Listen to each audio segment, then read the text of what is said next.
10টা টাকা নিলাম। কানে কথা যায় না নাকি? শুনেছি। কেন নিলাম? শুধবে না? শুধিয়েছি কখনো? আমি যদি 10টা টাকা উড়িয়ে দিই? দেবে?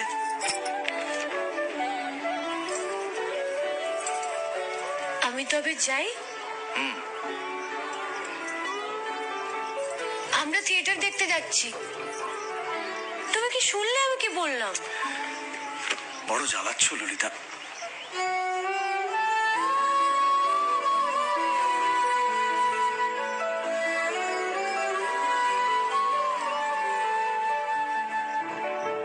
কি হয়েছে? আমরা সবাই থিয়েটার দেখতে যাচ্ছি। আমরা বলতে? আমি, কালী, চারু। চারুকে চেনো? ওই যে পাড়ার মোড়ের বাড়ির আমার বন্ধুর। ব্রাহ্মবাড়ি? হ্যাঁ, ওই চারু, চারুর মা আর ওর মামা।